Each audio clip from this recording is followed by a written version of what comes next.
እኔ ምንሽ ማንጠቁሽ በሱባኤ ወቅት ላይ የወር አበባ ቢመጣን ሱባኤያችንን አቋርጠን ወደ ቤት ነው መሄድ ያለብን ወይስ እንዴት ነው ማድረግ ያለብን? ምክንያቱም ብዙን ጊዜ የወር አበባ በሚመጣበት ሰዓት ላይ ብዙ እህቶቻችን ሱባኤ ላይ እየተሸማቀቁ እያቋረጡ የሚሄዱበት ሁኔታ አለና ይሄ ነገር እንዴት ነው? ምናልባት የምታውቂው ካለ ብታካፍኝ ብዬ ነው። ብዙ ጊዜ እኔም የምቸገርበት ነው። አንዴም ሱባኤ ገብቼ የወር አበባ መጥቶኝ ሱባኤውን አቋርጬ የወጣሁበት ሁኔታ ስለነበረ እንዴት ነው የወር አበባ ቢመጣን ሱባኤያችንን መቀጠል እንችላለን ወይስ አቋርጠን ወደ ቤታችን ነው መግባት ያለብን? ምን ትያለሽ? በሱባኤ ወቅት ላይ የወር አበባ ቢታየን ሱባኤያችንን መጨረስ አለብን ወይስ ወደ ቤታችን አቋርጠን መሄድ አለብን የሚል ጥያቄ ነው። የበለጠ ጥያቄ ሰብስክራይብ ምንድነው የማታደርጉት? ለምንድነው የማታደርጉት? አሁን ማርኩ። በሱባኤ ወቅት ላይ የወር አበባ ቢታየን ሱባኤያችንን ማቋረጥ ወይንም ጥሎ መሄድ ሳይሆን እንደየገዳማቱ ሁኔታ እንደየገዳማቱ ስርዓት ገዳሙ ባዘጋጀልን ቦታ ላይ ሱባኤያችንን መጨረስ አለብን ማለት ነው። ሱባኤያችንን በምንጨርስበት ሰዓት በሱባኤ ላይ መጀመሪያ በዛ ገዳም ላይ ሱባኤ በሚገባበት ሰዓት መደረግ ያለባቸው ስርዓቶችን በሙሉ ሳንሽር የወር አበባ የሚመጣቸው ሴቶች በሚጨርሱበት ቦታ በሚቀዩበት ቦታ ላይ ገዳሙ ባዘጋጀልን ቦታ ላይ ሂደን ሱባኤያችንን ምን ማድረግ አለብን? መጨረስ ማጠናቀቅ አለብን ማለት ነው። ሌላኛው ደግሞ ሱባኤ ላይ እያለን የወር አበባ ቢመጣን አንዳንዴ ሱባኤውን ልንጨርስ ስንል መሀል ላይ ያለን ምን ይሆናል? የወር አበባ ይመጣብናል ማለት ነው። በዚህ ሰዓትም ምንድነው ማድረግ ያለብን? ገዳሙ ባዘጋጀልን መቆያ ቦታ ላይ ምንም አይነት ህጉን ሳንሽር አርምሞንም ይሁን የምንመገበው ምግብም ይሁን የምንጠጣውን በሶም ይሁን ልኬቱ በገዳሙ ህግና ህግ መሰረት እዛ ገዳማውያን ባዘጋጁልን ቦታ ላይ ቆይተን ጨርሰን መውጣት አለብን ማለት ነው። ከምንም በላይ ግን ብናደርግ የበለጠ የተሻለ ነው ተብሎ የሚመከረው ምንድነው? የወር አበባችንን መቼ እንደሚመጣ ብዙዎቻችን ስለምናውቅ አጀስት አድርገን የወር አበባንን ካየን በኋላ ብንሄድ የተሻለ ነው። ምክንያቱም ብዙውን ጊዜ ሴት ልጆች የወር አበባ በሚመጣበት ሰዓት ህመሙ፣ ቁርጠቱ ወደ ላይ ማለት አለ፣ ወደ ታች ማለት አለ። በጣም የተለያየ ባህሪ ነው ያለ። እንደ መልካችን ባህሪያችንም የተለያየ ነው እዛ ጋር ያለውና እንዲህ አይነት በሚሆንበት ሰዓት ሱባኤ ቦታ ላይ ደግሞ ጸጥና ጸጥ ያለ ነው። ጸጥና ጸጥ ያለ ነው። እግዚአብሔርና እግዚአብሔር ጋራ ሁሉ ነገራችን ሐሳባችን ሁሉ ስብስብ አድርገን ቶሎ እንዲፈታልን የፈለግናትን ውስን ጥያቄያችንን ይዘን እሱ ጋራ ብቻ የምንነጋገርበት የምንጠይቀው ቦታ ስለሆነ ምንም አይነት የህመም ስሜት እንዲሰማኝ እኔ ለምሳሌ እኔ እዛ ጋር የወር አበባ ቢመጣብኝ ይቆርጠኛል። በሚቆርጠኝ ሰዓት እንዲህ ነው ምለው ምን ሆነ ፊቴ እዚህ ጋር ይጨማደዳል። እንዲህ እላለሁ። ለመስገድ አይመቸኝም። ቁሜ ለመጸለይ አይመቸኝም። በቃ ሙሉ በሙሉ ባህሪ ነው የሚቀየረው። ይሄ ነገር ሌሎች ምን ያደርጋል? ይረብሻቸዋል። የኛ ስሜት ጥሩ ሁኔታ ላይ አለመሆን ሌላውን ሱባኤተኛ ስለሚረብሽ ምን ይሆናል?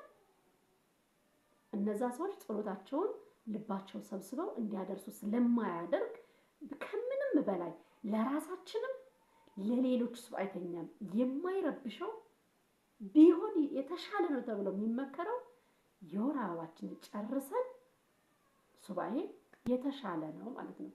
ከህመሙ አንፃር እንጂ የወር አበባ እያየንና የወር አበባ ሳናይ የምናደርሰው ጸሎት ቅድመ እግዚአብሔር ቀድሞ የሚደርሰው ወር አበባ ሳናይ የጸለይ ነው ማለት አይደለም። የወር አበባ እያየን የጸለይ ነው ጸሎት አይሰማም ማለት አይደለም። የልብ ንጽህና ነው ዋናው። ወደ እግዚአብሔር የቀረብንበት ሂደት ነው ዋናው። ልብ ንጽህና ነው። ከ150 ዳዊት አንድ አቡነ ዘበሰማያት ይባላል። ልብ ንጽህና ካለና ያ ነው።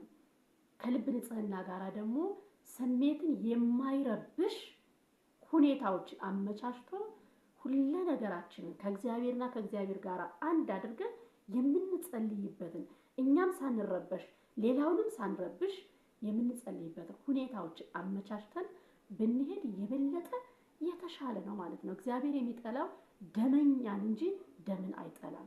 ከስሙ እንደምንረዳው የወር አበባ ነው። አበባ በወር የሚመጣ አበባ ነው። አበባ ካበበ ደግሞ ምን አለ? ፍሬ አለ። ስለዚህ በወር አበባ ውስጥ ላይ ፍሬ አለ። ይሄ የተፈጥሮ ጉዳይ እንጂ ሌላ ጉዳይ እንዳልሆነ ይዛችሁ፣ ነገር ግን ምቹ ሁኔታን ከማመቻቸት ለሌሎች ሱባኤተኞችም ለራስም ምቹ ሁኔታን ከመፍጠር አንጻር ግን የወር አበባን ካየን በኋላ ከጨረስን በኋላ ነጽተን ብንሄድ የበለጠ ነው ማለት ነው። ሌላው ደግሞ ከተለያዩ የርኩስ መንፈስ ፈተናዎች አንጻር ገዳማትን ልንሄድ ስንል፣ ሱባኤ ልንገባ ስንል፣ ጸበል ልንጠመቅ ስንል፣ እንዲሁም ደግሞ ልናስቀድስ ልንቆረብ ስንል ምን ይመጣል? የወር አበባ ይመጣል። የገጠመኝ ልንገራችሁ። ይርጋለም ቅድስት አርሴማ ከዛሬ 3 ወር በፊት ማለት ነውና ምንድነው ያው የይርጋለም ቅድስት አርሴማ ሕግ ልዩ ነው። እኔ ካየኋቸው ገዳማቶች ውስጥ ላይ ልዩ ሕግ ያለው ይርጋለም ቅድስት አርሴማ ነው እና 12 ሰዓት ላይ ሕጉ ተነበበልን። ሕጓን ካነበብን በኋላ ወደ ሱባኤው ግቢ ገባን። ገና ግቢ ከተገባ በኋላ በእያንዳንዱ አዳራሽ አስተባባሪዎች እየከፈሉ ያስገባሉና አረፋል መቀመጫ አለ ቁጫል ይሄን ያክል ከዚህ ጀምራችሁ ያላችሁ እዚህ ጋር ግቡ ሲባል አጋጣሚ አንዲት እህት ግቡ ከተባሉት ውስጥ ነችና ወንድሜ እኔ ትናንትና 8 ቀን ሆኖኛል የወር አበባ ካየሁ ታጥቤ ነጽቼ መጣሁ። ዛሬ 9ኛ ቀኔ ነው። መጥቼ እዚህ እንደደረስኩኝ ደግሞ የወር አበባ መጣብኝ። አያችሁ እንዴት እንደሚፈትነን። መዳኛ ቦታዎቻችን በተጓዝን ቁጥር ምን ይገጥመናል? ፈተና። የሴት ልጅ ትልቁ መፈተኛዋ ደግሞ ምንድነው? የወር አበባ ነው። የወንድ ልጅ ደግሞ ትልቁ መፈተኛው ምንድነው? ህልመ ሌሊት ነው።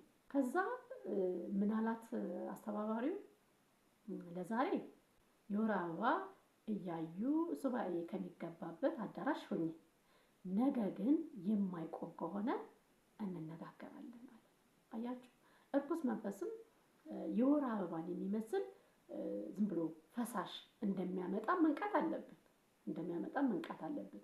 ለዚህ ደግሞ ትልቁ መድኃኒት ስጋው ደግሞ መውሰድ፣ መጠመቅ፣ ከንስሐ ህይወት አለመለየት፣ ሱባኤን ማብዛት፣ ማክፈል፣ አርብና ሮብን ማክፈል፣ እርኩስ መንፈስም ምን ማድረግ ነው? በመንፈሳዊ ህይወት ማድከም፣ መስገድ፣ መጸለይ፣ እንደዚህ እያደረጉ እያደከሙ ይህንን ቆሻሻ እርኩስ መንፈስን ከራስ ማራቅና ራስን ማንጻት ይጠይቃል። ውዶቼ እንዲህ አይነት ፈተናም እንዳላውቃችሁ ራሳችሁን አዘጋጅታችሁ መሄድ ይቻላል። ሁሌ የምታይ ከሆነ እንደዚህ ልትሄጂ ስትይ ልትጠመቂ ስትይ አንዳንድ ገዳማቶችን አንዳንድ ቤተክርስቲያኖችን አይታችሁ ከሆነ ጸበል የወር አበባ እያየች የምትጠመቅበትና የወር አበባ ሳታይ የምትጠመቅበት ጸበል ያዘጋጃሉ። ለምሳሌ ዋሻ ቅድስት አርሴማ ላይ እንደዚህ አለ። የወር አበባ ስታዩ ሄዳችሁ የምትጠመቁበት አለ። የወር አበባ ህልመ ሌሊትም በቃ ሌሊት ለጸበል ስታስቡ የሚረብሽ ነገር የመጣባችሁ በሙሉ ሄዳችሁ የምትጠመቁበት ቦታ አለ እና እንደዚህ አይነት ነገር ስላለ እዛ ጋር እየሄዳችሁ መጠመቅ፣ ማስቀደስ፣ ቅዳሴ ማስቀደስ፣ ስጋው ደሙን መቀበል እንዲሁም ደግሞ ሱባኤዎችን ማዘወተር፣ ማክፈል እኔን ተጠቅማችሁ ይሄንን እርኩስ መንፈስን ከላይ ላይ ገሸሽ ማድረግ ግዴታ ነው ማለት ነውና የወር አበባ እያየን ሱባኤ መግባት ይቻላል ማለት ነው። ብዙ ጊዜ አይቻልም እየተባለ ብዙ እህቶቻችን ከሱባኤ ህይወት ይራቋሉና ይሄ ቪዲዮ የደረሳችሁ ሁላችሁ ለሌሎች እንዲዳረስ ሼር አድርጉ። ለቤቱ አዲስ የሆናችሁ ደግሞ ሰብስክራይብ በማድረግ ቤተሰብ ሁኑ፣ ላይክ አድርጉ። ሌላም ደግሞ እንድሰራላችሁ የምትፈልጉት ካለ ኮሜንት ላይ አስቀምጡ። እንዲሁም ሌሎች እህቶቻችን እንዲማማሩበት ኮሜንት ላይ ሌላ ተጨማሪ ሐሳብ አስቀምጡ። ሰብስክራይብ ለምንድን ነው የማታደርጉት? አሁን አድርጉ።